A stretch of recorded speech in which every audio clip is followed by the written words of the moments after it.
BJP SC ST मोर्चा के राष्ट्रीय अध्यक्ष मन्ना लाल रावत ने भारत एक्सप्रेस से खास बातचीत में कहा कि आजादी के बाद दशकों तक जनजातीय समाज के विकास पर ध्यान नहीं दिया गया। उन्होंने वाजपेयी और मोदी सरकार के कामों की सराहना करते हुए यह भी कहा कि वर्तमान सरकार में जनजातीय विकास को तेज गति मिली है। झारखंड की हेमंत सोरेन सरकार पर हमला बोलते हुए उन्होंने यह भी आरोप लगाया कि राज्य में युवाओं के सपने कुचले गए हैं और सामाजिक ताना बाना बिखर गया है, जिसका खामियाजा सरकार को भुगतना होगा।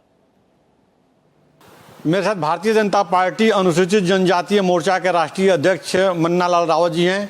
सर, आपको बड़ी जिम्मेदारी मिली है संगठन में, कैसे देखते हैं और क्या कुछ प्लान है आगे का आपको?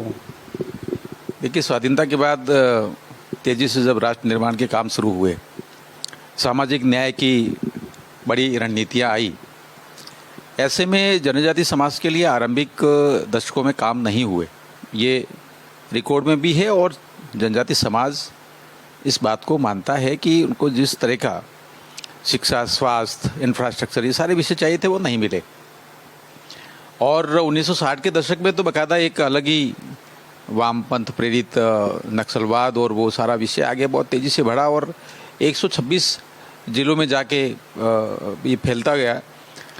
तो एक बार फिर विकास की जो गति थी वो धीमी हो गई। लेकिन धन्यवाद करते हैं हम अटल बिहारी वाजपेयी साहब का, जिन्होंने 1999 में एक मंत्रालय खोला और मंत्रालय खोलने के बाद रीति, रणनीति, योजनाएं, बहुत सारा जनजाति केंद्रित आरंभ हुआ।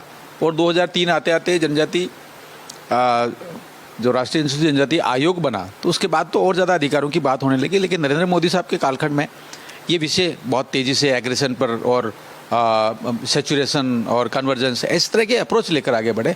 मुझे लगता है काम बहुत हुआ है और बहुत कुछ करने की आवश्यकता है। ऐसे में राष्ट्रीय अध्यक्ष जी ने और राष्ट्रीय टीम ने, माननीय यशस्वी प्रधानमंत्री जी ने जिम्मेदारी दी है। जिम्मेदारी का एहसास भी है और बहुत सारे काम भी है और सम्मान भी है। कैमरा पर्सन विक्रांत शर्मा के साथ राजीव तिवारी, भारत एक्सप्रेस, दिल्ली।